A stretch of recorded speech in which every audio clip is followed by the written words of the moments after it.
Moving on to the next part, next जो हमारे पास में कंसेप्ट आ रहा है that is to display the details present in table. देखिए, जब माइस्क्यूल का बेसिक इंट्रोडक्शन हम डिस्कस कर रहे थे तब मैंने आपको 4 टर्म्स बताए थे, create, read, update and delete, जिसमें से क्रिएट करने वाला पार्ट जो है वो हमने कवर कर लिया है। डेटाबेस को क्रिएट करना, टेबल को क्रिएट करना और उनमें रिकॉर्ड्स को इंसर्ट करवाने वाला पार्ट भी हमने कवर कर लिया है। Now the only thing, the next step that we have is to read, that is to access the data। तो टेबल में से किसी भी तरीके के डेटा को अगर हमें फेच करके अपनी स्क्रीन पर प्रिंट करवाना, किसी भी तरीके की इंफॉर्मेशन को अगर हमें रिट्रीव करवाना होता है तो उसके लिए हमारे पास में सिलेक्ट नाम की जो कमांड है वो अवेलेबल होती है। अब किसी एक स्पेसिफिक कॉलम में से डेटा को प्रिंट करवाना हो या फिर हमें जितना भी डेटा प्रेजेंट है वो सारे डेटा की रिक्वायरमेंट, किसी भी तरीके की इंफॉर्मेशन को एक्सट्रैक्ट करके अगर हमें प्रिंट करवाना है तो वहां पर हम सेलेक्ट कमांड को ही काम में लेते हैं।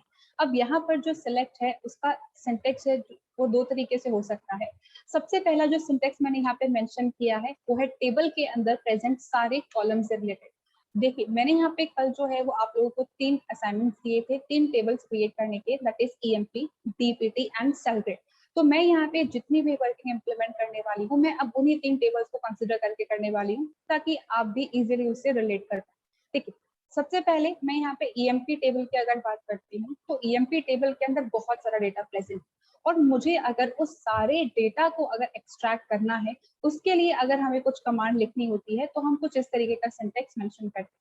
किसी भी तरीके का डेटा अगर हमें एक्सट्रैक्ट करना है तो उसके लिए हम लोग को सिलेक्ट कमांड को मेंशन करना होता है। इस सिलेक्ट के बाद आते हैं हमारे स्पेसिफिकेशंस कि एक्चुअली में हमें क्या क्या डेटा प्रिंट करवाना है। अब मैं ये कह रही हूँ कि मुझे तो सारे कॉलम्स की रिक्वायरमेंट है, सारी इंफॉर्मेशन की रिक्वायरमेंट, तो उसके लिए हम काम में लेते हैं एस्ट्रिक सिंबल। उसके बाद आता है फ्रॉम कीवर्ड और आता है हमारी टेबल का नाम। तो हमारी टेबल के अंदर जितने भी कॉलम्स होंगे और उनकी जितनी भी वैल्यूज होगी वो सारा डेटा हमारे स्क्रीन पर प्रिंट हो जाएगा। लेकिन मुझे यहाँ पे सारे डेटा नहीं चाहिए। मुझे यहाँ पे अगर एम्प्लॉय की मैं बात करती हूँ तो सिर्फ एम्प्लॉय का जो आईडी है, एम्प्लॉय का जो नाम है और एम्प्लॉय की जो सैलरी है, सिर्फ ये 3 चीजों की मुझे रिक्वायरमेंट है। यानी कि मुझे 3 कॉलम्स के अंदर जो डेटा प्रेजेंट है मुझे उनकी रिक्वायरमेंट। तो अगर स्पेसिफिक नंबर ऑफ कॉलम्स को हमें प्रिंट करवाना होता है तो वहां पर हम एस्ट्रिक के बजाय कॉलम के नेम्स को मेंशन करते हैं। तो सेलेक्ट, सबसे पहले हमें कमांड मेंशन करनी है, उसके बाद हमें यहाँ पे मेंशन करना होता है कॉमा सेपरेटेड कॉलम्स का नाम, जिन भी कॉलम की इंफॉर्मेशन को हमें प्रिंट करवाना है। उसके बाद आता है फ्रॉम कीवर्ड और फिर आता है हमारी टेबल का नाम जिसमें से आपको डेटा को प्रिंट करवाना है। तो मैंने यहाँ पे काफी सारे एग्जाम्पल जो है वो मेंशन किए हैं because it is an important query. लेकिन इन एग्जाम्पल्स को डिस्कस करने से पहले मैं आपको यहाँ पे टेबल का स्ट्रक्चर बता देती हूँ। देखिए, कल जो मैंने आप लोगों को 3 टेबल क्रिएट करने के लिए दी थी वही 3 टेबल मैंने यहाँ पे क्रिएट करी है कंपनी नाम के डेटाबेस के अंदर, डीपीटी, ईएमपी एंड सैलरी। अब अगर मैं यहाँ पे डीपीटी पे क्लिक करती हूँ तो देखिए करंटली मेरे पास में जो डिपार्टमेंट टेबल है उसके अंदर 3 कॉलम्स थे, डीपीटीएनओ, डी नेम एंड एलओसी। तो यहाँ पे डिपार्टमेंट नंबर्स, डिपार्टमेंट के नेम्स और उनकी अलग अलग लोकेशंस मैंने यहाँ पे सेव कर ली। Same goes for employee table. अब एम्प्लॉय टेबल में हमारे पास में काफी सारा डेटा अवेलेबल था तो यहाँ पे जो मेरे पास में कॉलम्स अवेलेबल थे, देखिए ये मेरे पास में सारे कॉलम्स की इंफॉर्मेशन है। सबसे पहले जो मेरे पास में कॉलम था दैट वाज ईएमपीएनओ, सारे एम्प्लॉयज की आईडी यहाँ पे प्रेजेंट। उसके बाद है ई नेम जो कि एम्प्लॉयज के नेम्स है। उसके बाद है जॉब, कौन सी पोजीशन पर इंसान काम कर रहा है, क्लर्क, सेल्समैन, मैनेजर, एनालिस्ट या वो प्रेसिडेंट है। उसके बाद एमजीआर, एमजीआर मैंने आपको क्या बताया था, ये जो एम्प्लॉय है स्मिथ नाम का ये कौन से दूसरे एम्प्लॉय के अंडर काम कर रहा है। तो यहाँ पे स्मिथ जिसके अंडर काम कर रहा है उसका कोड है 7902। तो अगर हम इस पूरी लिस्ट में 7902 को सर्च करेंगे तो देखिए यहाँ पे जो 7902 है वो फोर्ड का ईएमपीएनओ है, मतलब जो स्मिथ है वो फोर्ड के अंदर या फोर्ड के अंडर जॉब कर रहा है। कुछ इस तरीके से इन कॉलम्स की आपको लिंकिंग करनी थी। उसके बाद था हायर डेट, यानी कि जो एम्प्लॉय है उसने कब हमारी कंपनी के अंदर ज्वाइन किया। तो यहाँ पे मैंने ईयर, मंथ एंड डे के फॉर्म में सारी चीजें स्पेसिफाई कर दी है। उसके बाद था salary, then commission, then department number. ये क्या है हमारे पास में, ये है फॉरेन की। यहाँ पे वही डिपार्टमेंट्स आ सकते हैं जो डिपार्टमेंट टेबल के डिपार्टमेंट नंबर कॉलम के अंदर प्रेजेंट। तो this was our employee table. उसके बाद लास्ट टेबल थी हमारी सेल ग्रेड। सेल ग्रेड के अंदर 3 कॉलम्स थे, grade, low sal and high sal. कौन सी ग्रेड के अंदर एम्प्लॉय काम कर रहा है, जिस ग्रेड में ये जॉब कर रहा है, मिनिमम सैलरी क्या है उस ग्रेड की और मैक्सिमम सैलरी क्या है। तो यहाँ पे हर एक ग्रेड के साथ में मैंने यहाँ पे कुछ ना कुछ वैल्यूज जो है वो इंसर्ट करवा दी। अब इन्हीं टेबल्स पे हम यहाँ पर जो वर्किंग है वो इम्प्लीमेंट करने वाले हैं। इतनी बात सबको क्लियर? कुछ भी कंफ्यूजन किसी भी पार्ट में? ना, moving on to the query. देखिए, दो सिंटेक्स मैंने आपको यहाँ पे बता दिए हैं, स्पेसिफिक कॉलम की इंफॉर्मेशन और सारे डेटा को डिस्प्ले करवाने। देखिए, सबसे पहला जो हमारे पास में क्वेश्चन है that is display details of all employees. अब क्वेश्चन को आपको ध्यान से देखना है, इसी के बेसिस पर हमारी जो क्वेरी है वो फॉर्म होती है। हमें यहाँ पे डिटेल्स को डिस्प्ले करने के लिए कहा गया है, तो कहीं पे भी अगर डिस्प्ले लिखा हो मतलब टेबल में से कुछ डेटा हमें एक्सट्रैक्ट करना है, जिसके लिए हमारे पास में सिर्फ एक कमांड प्रेजेंट होती है जो कहलाती है सेलेक्ट कमांड। अब यहाँ पे डिस्प्ले डिटेल्स का मतलब तो हमें समझ में आ गया। उसके बाद क्वेश्चन है ऑफ ऑल दी एम्प्लॉयज, यानी कि जितने भी एम्प्लॉयज है और उन सबकी जितनी भी इंफॉर्मेशन है मुझे उस सारी इंफॉर्मेशन को डिस्प्ले करवाना है। तो जब कुछ स्पेसिफिक पार्ट एक्सट्रैक्ट करने को नहीं बोला गया है मतलब सारी ही चीजें प्रिंट करवानी है, और सारी चीजों को अगर प्रिंट करवाना है तो प्रिंट करवाने के लिए तो सिलेक्ट स्टेटमेंट है, पर सारी चीजों के लिए एस्ट्रिक सिंबल को काम में लिया जाता है। और ये सारी चीजें कहाँ पर प्रेजेंट है, एम्प्लॉय की इंफॉर्मेशन कहाँ पे प्रेजेंट है, ईएमपी टेबल के अंदर जो मैंने क्रिएट कर रखी। तो सिंपली हमें सबसे पहले क्या करना है, हमें सबसे पहले XAMPP को ओपन करके अपाचे और MySQL के सर्विसेज को स्टार्ट करना है। उसके बाद ब्राउजर को ओपन करके लोकल होस्ट टाइप करना है, PHP माई एडमिन पे क्लिक करना है, तो हमारे पास में ये डेटाबेसेस की लिस्ट आ जाएगी। अब जिस भी डेटाबेस पे आपको काम करना है उस डेटाबेस को आपको सिलेक्ट करना है, चाहे तो आप यूज कमांड को काम में ले लो या फिर आप किसी भी डेटाबेस पे क्लिक भी कर सकते हैं। तो जितनी भी टेबल्स उस डेटाबेसेस के अंदर क्रिएटेड होंगे उन सब की लिस्ट यहाँ पे शो रही है। यहाँ पे मेरे पास में 4 टेबल्स। अब मुझे यहाँ पे कहा गया है कि मुझे सारे एम्प्लॉयज की इंफॉर्मेशन को डिस्प्ले करवाना है, तो वो कहाँ पे है, इस EMP टेबल के अंदर। तो हम चलते हैं अब SQL पे। मैंने कंपनी डेटाबेस को सिलेक्ट कर लिया है, उसके बाद मैं यहाँ पे अपनी क्वेरी को फाइल कर दी। किसी भी तरीके के डेटा को डिस्प्ले करवाना है सेलेक्ट कमांड, सारे कॉलम्स को डिस्प्ले करवाना है तो एस्ट्रिक सिंबल, उसके बाद फ्रॉम कीवर्ड और उसके बाद हमारी टेबल का नाम। तो यहाँ पे इस EMP टेबल के अंदर जितनी भी इंफॉर्मेशन है वो सारी इंफॉर्मेशन मेरे पास में आ जाएगी जब मैं इस गो बटन पे क्लिक करूँ। देखिए, क्वेरी जो है हमारी वो बिल्कुल परफेक्टली एग्जीक्यूट हो गई है और सारे रिकॉर्ड्स की सारी इंफॉर्मेशन मेरे पास में यहाँ पे डिस्प्ले हो रही है वन आफ्टर अनदर। तो किसी भी तरीके की टेबल को अगर हमें एक्सेस करना है और उसकी सारी इंफॉर्मेशन को प्रिंट करवाना है, वी यूज सेलेक्ट एस्ट्रिक। अब यहाँ पे सिमिलर टाइप की मेरे पास में next query, display details of all the departments. दोबारा से डिटेल्स को डिस्प्ले करवाना है मतलब रिकॉर्ड्स को एक्सट्रैक्ट करवाना है, रिट्रीव करवाना है। उसके लिए सेलेक्ट को काम में लेते हैं। अब क्योंकि हमें सारे डिपार्टमेंट्स की इंफॉर्मेशन चाहिए तो मैंने लिख दिया सेलेक्ट एस्ट्रिक। अब सिर्फ सेलेक्ट एस्ट्रिक से काम नहीं होगा, कौन सी टेबल में से डेटा निकाल के लाना है वो भी तो पता चलना चाहिए। तो उसके लिए हम यहाँ पे लिखेंगे from keyword followed by table का नाम दैट इज DEP2। तो अब हमारे डिपार्टमेंट टेबल के अंदर जितनी भी इंफॉर्मेशन होगी वो सारी इंफॉर्मेशन हमारी स्क्रीन पर डिस्प्ले हो जाएगी। तो क्वेरी मैंने यहाँ पे लिख दी है, अब सिंपली क्या करना है, गो बटन पे क्लिक करना है। तो देखिए, चारों डिपार्टमेंट्स, उनके नाम और उनकी लोकेशन, सारी इंफॉर्मेशन मेरे पास में आ गई। तो कुछ इस तरीके से किसी भी टेबल का सारा डेटा हम लोग अपनी स्क्रीन पर प्रिंट करवा सकते हैं यूजिंग सेलेक्ट कमांड। अब इन दोनों क्वेरीज के अंदर किसी को कुछ भी कंफ्यूजन?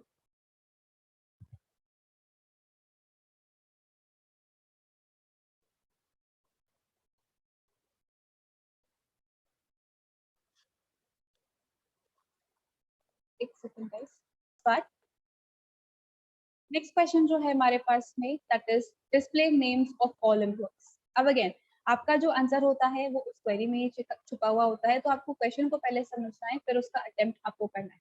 डिस्प्ले करवाना है मतलब आएगी सेलेक्ट कमांड। नेम्स डिस्प्ले करवाने, किसके नेम्स, एम्प्लॉय के नेम्स। एम्प्लॉय की इंफॉर्मेशन है EMP टेबल के अंदर और नेम्स है ENAME कॉलम के अंदर, यानी कि मुझे सिर्फ ENAME वाले कॉलम को एक्सेस करना है, बाकी सारी इंफॉर्मेशन की मुझे रिक्वायरमेंट नहीं है।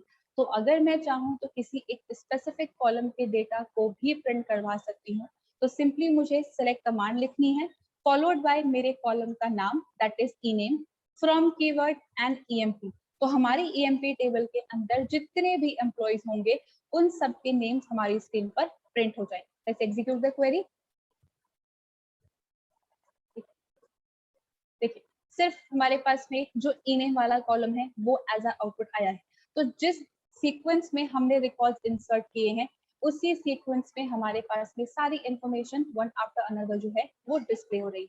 तो चाहो तो किसी एक कॉलम की वैल्यू को भी प्रिंट करवा सकते हो और else we can print all the data. Now same goes for the next two queries as well. Display employee name, job, salary of all the employees. अब हमें सारे एम्प्लॉइज की इंफॉर्मेशन कुछ ना कुछ इंफॉर्मेशन प्रिंट करवानी है जो कि है ईएमपी टेबल के अंदर। अब क्या क्या डिस्प्ले करवाना है? एम्प्लॉय का नेम जो कि है ई नेम कॉलम में, जॉब जो कि है जॉब कॉलम में, और सैलरी जो कि है हमारे पास में सैल कॉलम के अंदर। तो यहाँ पे select e name comma job comma sal from EMP. अगर मल्टीपल कॉलम्स को अगर हमें एक साथ एक्सेस करना है तो सिर्फ उनका नाम कॉमा सेपरेटेड हमें मेंशन करना है और सारी इंफॉर्मेशन हमारे पास में निकल के आ जाए। तो जितने भी हमारे पास में एम्प्लॉइज करंटली प्रेजेंट है ईएमपी टेबल के अंदर उनका नाम, उनकी जॉब और उनकी सैलरी हमारे पास में प्रिंट हो के आ जाएगी। देखिए ये नेम्स आ गए हैं, ये जॉब आ गया है और ये हमारे पास में सबकी सैलरी आ गई। तो कुछ इस तरीके से आप यहाँ पर किसी भी टेबल के कुछ स्पेसिफिक नंबर ऑफ कॉलम्स की वैल्यूज को प्रिंट करवा सकते हैं। Now, the last part, display department name and location of all employees. अब यहाँ पर क्वेश्चन जो है उसके आप ध्यान से समझिए। हर बार मैं ये कह रही हूँ कि मुझे एम्प्लॉइज की इंफॉर्मेशन प्रिंट करवानी है तो हम ईएमपी टेबल को टारगेट कर रहे हैं, लेकिन मुझे अब जो डेटा प्रिंट करवाना है वो है डिपार्टमेंट नेम और लोकेशन। अब जो डिपार्टमेंट नेम है और जो लोकेशन है वो ईएमपी टेबल में कहीं पर भी प्रेजेंट नहीं है, वो प्रेजेंट है डिपार्टमेंट टेबल के अंदर। तो यहाँ पर हम ईएमपी टेबल को नहीं बल्कि डिपार्टमेंट टेबल को टारगेट करने वाले। डिस्प्ले क्या करवाना है? नेम और लोकेशन। तो select D name comma LOC from DEPT. तो जितने भी डिपार्टमेंट्स हमारे पास में अवेलेबल हैं उन सब का नाम और वो डिपार्टमेंट्स कहाँ पर प्रेजेंट है उनकी लोकेशन हमारे पास में डिस्प्ले हो जाएगी। देखिए सारे डिपार्टमेंट्स आ गए हैं और सबकी लोकेशन भी आ गई। तो कुछ इस तरीके से स्पेसिफिक कॉलम को यहाँ पे हम टारगेट कर सकते हैं। अब इन फर्स्ट 5 क्वेरीज के अंदर किसी को कुछ भी कंफ्यूजन?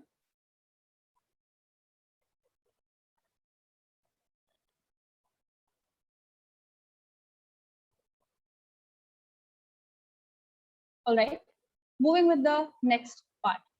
अगेन सेलेक्ट क्वेरी हमारी कंटिन्यू हो रही है, बस उसमें हम अलग अलग तरीके के वेरिएशंस करने वाले हैं। ठीक है, यहाँ पर मैंने अभी तक का जो भी इम्प्लीमेंटेशन किया है उसमें मैं किसी एक स्पेसिफिक कॉलम को टारगेट कर रही हूँ या मैं पूरी टेबल को ही टारगेट कर रही हूँ कि सारे कॉलम की वैल्यू प्रिंट करवा दो, सारे स्टूडेंट्स के नाम प्रिंट करवा दो, सारे स्टूडेंट्स के एड्रेसेस को प्रिंट करवा दो, एम्प्लॉय का डिपार्टमेंट प्रिंट करवा दो, सारे एम्प्लॉय की सैलरीज प्रिंट करवा दो। लेकिन अब मुझे यहाँ पे सारे एम्प्लॉयज की सैलरी नहीं चाहिए, मुझे सिर्फ उनकी सैलरी पता लगानी है जो कि जिनका नाम स्मिथ है या जो एज अ क्लर्क काम कर रहे हैं या जिनको कुछ कमीशन मिल रहा है। मुझे यहाँ पर सिर्फ उस एम्प्लॉय की इंफॉर्मेशन को प्रिंट करवाना है जो डिपार्टमेंट नंबर 10 के अंदर काम कर रहा है। अब आप सब लोगों ने सी लैंग्वेज के अंदर आई गेस ये सैलरी एम्प्लॉय वाला पार्ट बहुत बार कवर किया है। इफ एल्स के अंदर अगर डिपार्टमेंट नंबर 10 होता है तो if department number is equals to 10, else if department number is equals to 20, else if department number is equals to 30। जिस तरीके से काम होता है, यानी कि हमें क्या करनी पड़ेगी, हमें यहाँ पे अलग अलग तरीके की कंडीशंस फॉर्म करनी पड़ेगी जिसके बेसिस पर हमें सर्चिंग इंप्लीमेंट करनी। तो कभी भी अगर हमें किसी एक स्पेसिफिक कंडीशन के बेस पे कुछ सर्चिंग इंप्लीमेंट करना हो तो उसके लिए काम में लिया जाता है वेयर क्लॉज। ठीक है, सेलेक्ट कमांड का काम वही है डेटा को डिस्प्ले करने का, लेकिन सेलेक्ट के साथ में आप क्या कॉलम के नेम मेंशन कर रहे हो वो सारी इंफॉर्मेशन आ जाती है।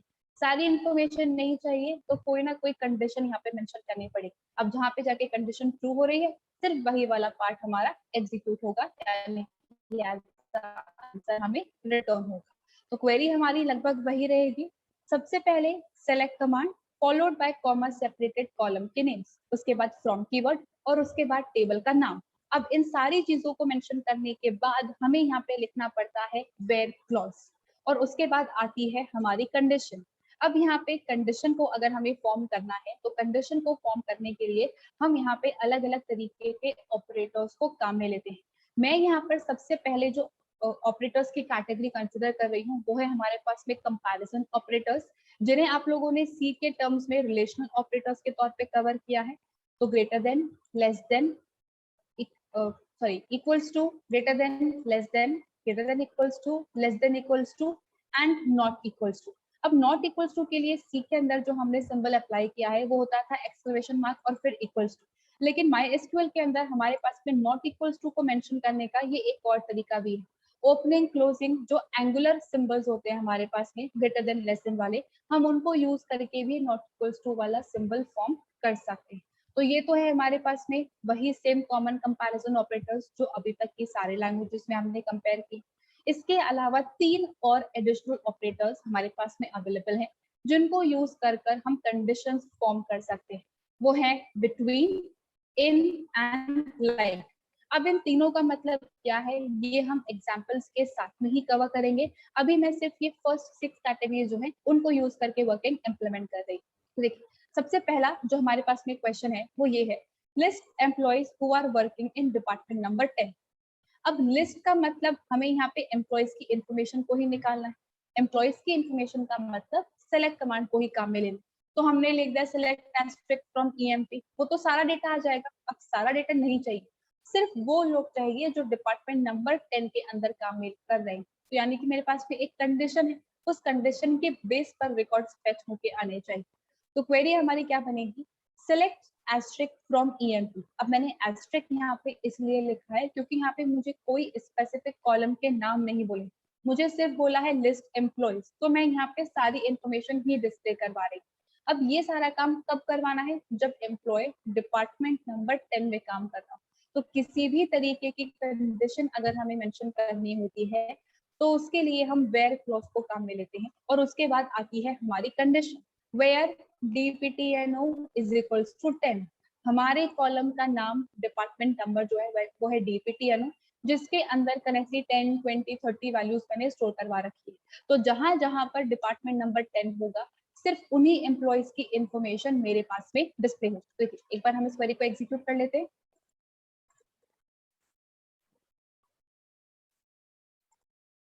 देखिए मेरे पास में टोटल जो एम्प्लॉय टेबल है उसके अंदर 13 रिकॉर्ड्स मैंने इंसर्ट कर रखे हैं, 13 एम्प्लॉइज की इंफॉर्मेशन मैंने स्टोर कर रखी है। लेकिन जब मैंने यहाँ पर डेटा को डिस्प्ले करवाया है तो देखिए मेरे पास में सिर्फ 3 रिकॉर्ड्स आए हैं एज आउटपुट जो डिपार्टमेंट नंबर 10 में काम कर। लास्ट कॉलम देखिए डिपार्टमेंट नंबर 10 आ। तो किसी भी स्पेसिफिक कंडीशन के बेस पे अगर हमें सर्चिंग इंप्लीमेंट करनी है, डेटा को फिल्टर आउट करना है, तो वो भी हम यहाँ पे इंप्लीमेंट कर सकते हैं। This was the very first query. I hope किसी को कुछ भी प्रॉब्लम नहीं है इसके अंदर।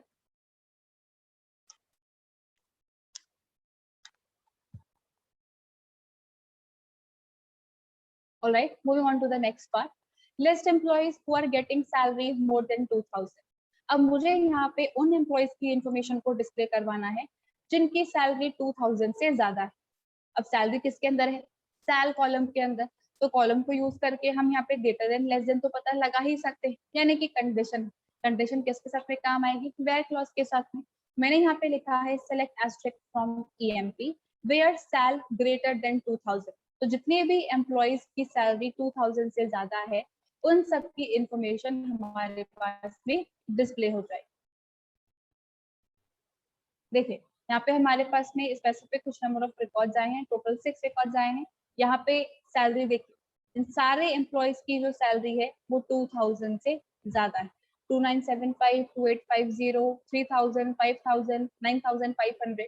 तो किसी भी कॉलम पे हम किसी भी तरीके की कंडीशन जो है वो अप्लाई कर सकते हैं और उसके अकॉर्डिंग रिकॉर्ड्स फेच होके आ जाएंगे।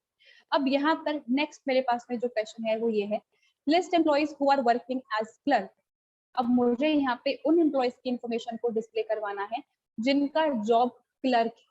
देखिए यहाँ पर कभी भी किसी भी लैंग्वेज की अगर हम बात करते हैं और स्ट्रिंग का कंपैरिजन हो रहा है, जॉब जो है वो स्ट्रिंग टाइप की वैल्यू को, यानी कि जॉब किस भी पोजीशन को हम स्टोर करवा रहे हैं वो स्ट्रिंग टाइप की वैल्यू। तो कभी भी किसी भी तरीके का स्ट्रिंग का कंपैरिजन अगर हमें करवाना है तो एक चीज आपको ध्यान रखनी है, चाहे कोई सी भी लैंग्वेज हो, स्ट्रिंग का कंपैरिजन हमेशा केस सेंसिटिव ही होता है।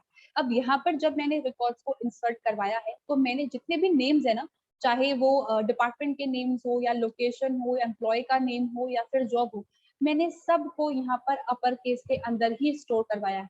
जब भी हम डेटाबेस के अंदर डेटा को इंसर्ट करवा रहे होते हैं तो कभी भी ऐसा नहीं होता है कि आपका नाम लोअर केस में है, मेरा नाम अपर केस में है, किसी तीसरे इंसान का नाम टाइटल केस में है, बाकी को हमने मिक्स कैरेक्टर्स के अंदर लिख दिया, ऐसा नहीं।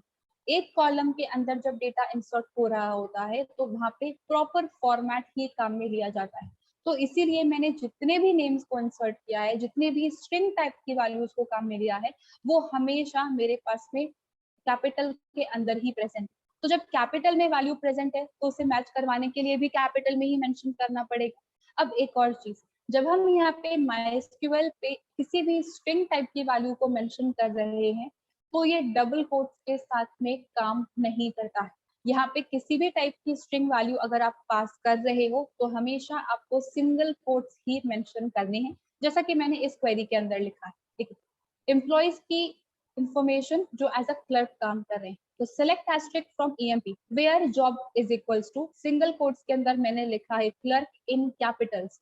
तो अब क्लर्क जो है वो कहीं पे भी अगर मैच करता है तो उस एम्प्लॉय की इंफॉर्मेशन मेरे पास में डिस्प्ले हो जाएगी। अब अगर आप इस क्लर्क को किसी और केस के अंदर मेंशन कर देते हो जो मेरी टेबल के अंदर एग्जिस्ट नहीं कर रहा है, तो फिर उस केस में हमारे पास में जो है वो एरर आ जाएगी या फिर आएगा नो रिकॉर्ड्स फाउंड, यानी कि कुछ भी डेटा नहीं आया। तो इसीलिए केस सेंसिटिव कंपैरिजन के तौर पे आपको ध्यान रखना है, जिस तरीके का डेटा आपकी टेबल के अंदर प्रेजेंट है उसी तरीके से सर्चिंग करना। तो देखिए यहाँ पे मेरी जो टेबल है उसके अंदर 4 एम्प्लॉइज ऐसे हैं जो एज अ क्लर्क यहाँ पे काम कर रहे हैं, तो उनकी सारी इंफॉर्मेशन मेरे पास में प्रिंट हो गई। Now, the last question, list employees who have joined after 31st October 1985. अब मुझे यहाँ पर उन एम्प्लॉयज की इंफॉर्मेशन को डिस्प्ले करवाना है जिन्होंने 31 अक्टूबर 1985 के बाद हमारी कंपनी को ज्वाइन किया। तो यहाँ पर जिस तरीके से हम लोगों ने किसी डिपार्टमेंट नंबर या सैलरी के साथ में कंपैरिजन ऑपरेटर काम में लिया है, हम यहाँ पे डेट कॉलम के साथ में भी कंपैरिजन ऑपरेटर्स को काम में ले सकते हैं। हायर डेट हमने एक कॉलम बनाया है EMP टेबल के अंदर जो ये बताता है कि कौन सी डेट पर किस एम्प्लॉय ने हमारी कंपनी ज्वाइन करी। तो अब मुझे उसी हायर डेट पे वर्किंग इम्प्लीमेंट करनी है और पता लगाना है क्या किसी की हायर डेट 31 अक्टूबर 1985 से ज्यादा है। मुझे पता लगाना है वैल्यू ज्यादा है क्या, तो वैल्यू ज्यादा है उसके लिए ग्रेटर देन ऑपरेटर काम में लेंगे। तो क्वेरी भी मेरी बिल्कुल उसी तरीके की। Select asterisk from EMP where higher date is greater than 1985 1031। जब हम यहाँ पे डेटा टाइप डिस्कस कर रहे थे तब मैंने आपको कहा था कि MySQL जो डेट का फॉर्मेट एक्सेप्ट करता है वो होता है ईयर, मंथ एंड डे। तो यहाँ पे आपको उस तरीके से चीजें मेंशन करनी है। ईयर जो है वो 4 डिजिट फॉर्मेट के अंदर मेंशन करना है और मंथ और डे जैसे भी हो आपको वैसे मेंशन करने। अब अगेन यहाँ पे जितना भी डेट रिलेटेड वर्किंग हम इम्प्लीमेंट कर रहे हैं वो डेट वैल्यूज भी हमारे पास में सिंगल कोट्स के अंदर ही आती है, जैसा कि मैंने इस क्वेरी के अंदर मेंशन किया। तो हमारी टेबल के अंदर वो सारे एम्प्लॉइज जिनकी हायर डेट 31 अक्टूबर 1985 से बड़ी है उन सब की इंफॉर्मेशन मेरी स्क्रीन पर आके डिस्प्ले हो जाएगी। देखिए सिर्फ 2 एम्प्लॉइज मेरे पास में ऐसे हैं जिन्होंने 1985 के बाद में ज्वाइन किया है। देखिए डेट क्या है 1987 713, 1987 728, तो 28 जुलाई 1987, 13 जुलाई 1987 इन 2 तारीख को स्कॉट और एडम्स ने हमारी कंपनी को ज्वाइन किया है। तो किसी भी कॉलम पे किसी भी तरीके की कंडीशन हम अप्लाई कर सकते हैं यूजिंग कंपैरिजन ऑपरेटर्स और स्पेसिफिक नंबर ऑफ रिकॉर्ड्स को एक्सट्रैक्ट कर सकते हैं। That's how, where and relational operators work. अब इन चारों क्वेरीज में किसी को कुछ भी कंफ्यूजन?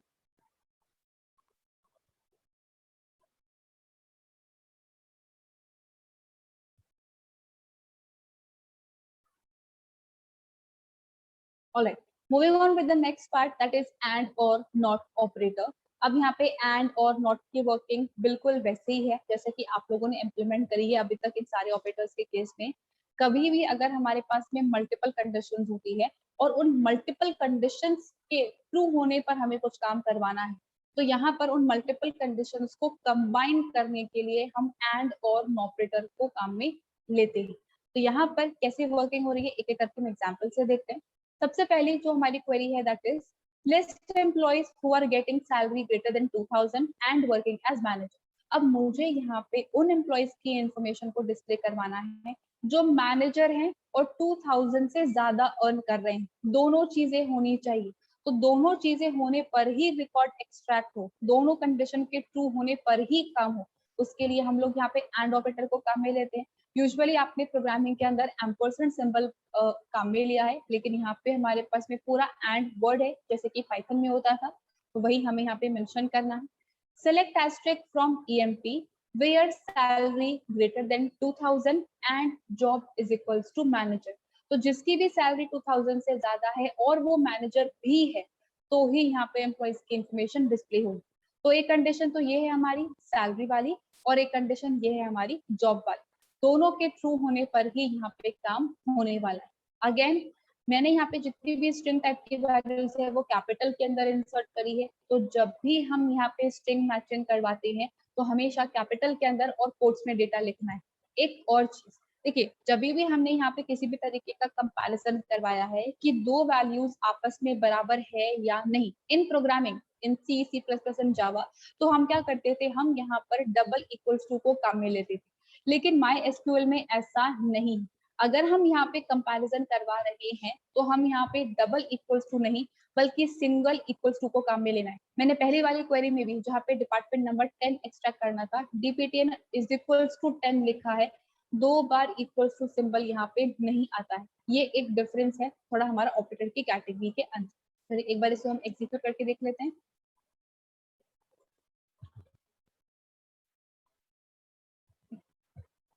मैनेजर, सारे मैनेजर्स की इंफॉर्मेशन हमारे पास में आई है, लेकिन सिर्फ उन मैनेजर्स की जिनकी सैलरी मेरे पास में 2000 से ज्यादा है। तो 2450, 2850 एंड 2975 दोनों कंडीशन मेरे पास में ट्रू हो रही है और दोनों के अकॉर्डिंग मेरे पास में यहाँ पे आउटपुट आ रहा है।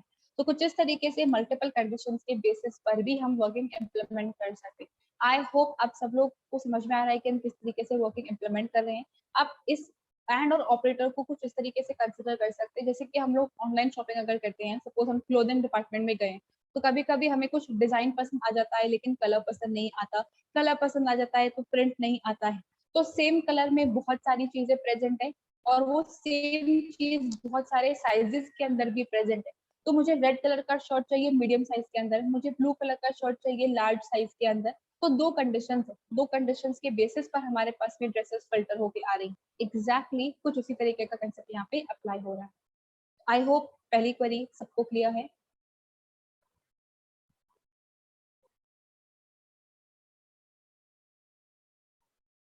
Alright, moving with the next query.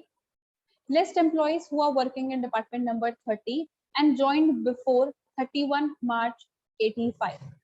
तो मुझे यहाँ पे डिपार्टमेंट नंबर 30 के उन एम्प्लॉइज की इंफॉर्मेशन को डिस्प्ले करवाना है जिन्होंने 31 मार्च 1985 से पहले ज्वाइन किया था। डिपार्टमेंट नंबर की इंफॉर्मेशन डीपीटीएनओ कॉलम में और डेट की इंफॉर्मेशन हायर डेट कॉलम के अंदर, और ये दोनों कॉलम किसके अंदर है, ईएमपी टेबल के अंदर। तो select asterisk from EMP where DPTNO is equals to 30 and higher date is less than 1985-03 and यहाँ पे आएगा हमारे पास में 31। तो जिसकी भी हायर डेट इस डेट से पहले है और डिपार्टमेंट नंबर 30 है, उन सब की सारी इंफॉर्मेशन हमारे पास में डिस्प्ले हो जाएगी। एक बार हम इस क्वेरी को एग्जीक्यूट करके देख लेते हैं।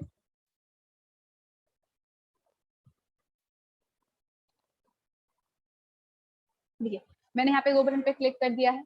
अब यहाँ पे हमारे पास में डिपार्टमेंट नंबर 30 के अंदर टोटल 6 एम्प्लॉइज हैं और उन सबकी इंफॉर्मेशन हमारे पास में रिटर्न हो रही है। ऐसा क्यों? क्योंकि सबकी हायर डेट जो है वो 1985 से कम, देखिए सब 81 के अंदर हमारे पास में ये आए। तो किसी भी कॉलम को हम यहाँ पे काम में ले सकते हैं to form various types of condition. Now moving on with the next question.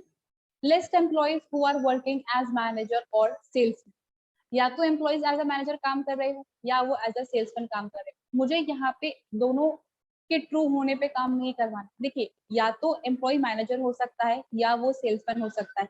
दो जॉब्स कोई एक इंसान डेफिनेटली एक कंपनी में नहीं कर सकता, तो यहाँ पर दोनों में से कोई भी चीज ट्रू हो तो मेरे पास में काम हो जाए। तो इस टाइप की वर्किंग के लिए हम और ऑपरेटर को काम में लेते हैं, तो यहाँ पर भी हमारे पास में और ऑपरेटर ही प्रेजेंट। तो select asterisk from EMP where job is equals to manager और job is equals to salesman. तो जिनकी एम्प्लॉयज की जॉब मैनेजर या फिर सेल्समैन होगी उन सबकी इंफॉर्मेशन हमारी स्क्रीन पर प्रिंट हो जाएगी। देखिए, salesman salesman then manager then salesman then manager manager and salesman. तो जितने भी एम्प्लॉयज या तो सेल्समैन है या मैनेजर है उन सबकी इंफॉर्मेशन मेरे पास में प्रिंट होके आ गई। Next question, list employees who are working in department number 10 और 20। ऐसे एम्प्लॉयज जो या तो डिपार्टमेंट नंबर 10 में हो या डिपार्टमेंट नंबर 20 में, मुझे तो सबकी लिस्ट चाहिए। तो select asterisk from EMP where DPTNO is equals to 10 और डीपीटीएनओ इज इक्वल्स टू 20। तो यहाँ पे दोनों डिपार्टमेंट में अगर कोई भी एम्प्लॉय काम कर रहा होगा तो उन सबकी इंफॉर्मेशन मेरे पास में प्रिंट हो जाएगी। देखिए, मेरे पास में यहाँ पे टोटल 8 रिकॉर्ड्स आए हैं, 20 and 10 department number. The last query of today's class, list employees who are not working as manager, analyst and president. पहले जो हमने क्वेश्चन इम्प्लीमेंट किया था उसमें ये था कि हमें यहाँ पे उन एम्प्लॉयज को डिस्प्ले करवाना था जो या तो मैनेजर या तो सेल्समैन के तौर पे काम कर रहे थे। अब मुझे यहाँ पे उन एम्प्लॉयज की इंफॉर्मेशन को डिस्प्ले करवाना है जो मैनेजर, एनालिस्ट और सेल्समैन नहीं है, not working as manager, analyst and president. तो कभी भी अगर हमें नॉट इक्वल्स टू वाला पार्ट इंप्लीमेंट करना है कि ऐसा नहीं हो तब ये काम करवाना, तो उसके लिए नॉट इक्वल्स टू ऑपरेटर काम में लेते हैं। MySQL में नॉट इक्वल्स टू दो तरीके से इंप्लीमेंट किया जा सकता है। एक तो है एक्सक्लेमेशन इक्वल्स टू, जैसा कि हम बाकी सारी लैंग्वेजेस में इंप्लीमेंट करते आए हैं, और एक है हमारे पास में ये opening closing angular symbols, less than और ग्रेटर देन वाला। तो out of the two queries आप कुछ भी फाइल कर सकते हो, आंसर आपका सेम आने वाला है। तो हमें करना क्या है, मैनेजर भी नहीं होना चाहिए, एनालिस्ट भी नहीं होना चाहिए और प्रेसिडेंट भी नहीं होना चाहिए। इन तीनों के अलावा अगर कुछ हो तो सिर्फ वो डिस्प्ले हो जाए। तो select asterisk from EMP where job not equals to manager and job not equals to analyst and job not equals to president. Same goes for this query. मेरी क्वेरी बिल्कुल एग्जैक्ट है, बस यहाँ पे मैंने नॉट इक्वल्स टू के जो symbol है उसको चेंज कर दिया। तो आप किसी भी क्वेरी को एग्जीक्यूट करेंगे आंसर जो है वो आपका सेम आने वाला है। मैनेजर, एनालिस्ट और प्रेसिडेंट के अलावा हमारे पास में जितनी भी जॉब्स अवेलेबल है, that is salesman and clerk, उनकी इंफॉर्मेशन हमारे पास में डिस्प्ले होके आ जाए। देखिए, क्लर्क और सेल्समैन मेरे पास में यहाँ पे इंफॉर्मेशन जो है वो डिस्प्ले होके आ गई। तो यहाँ पे वैल्यू मैच हो तब कुछ काम करवाना हो या वैल्यू मैच नहीं हो तब कुछ काम करवाना हो, दोनों टाइप के सिचुएशंस के लिए हमारे पास में ऑपरेटर्स अवेलेबल है। अब इन क्वेरीज के अंदर किसी को कुछ भी कंफ्यूजन?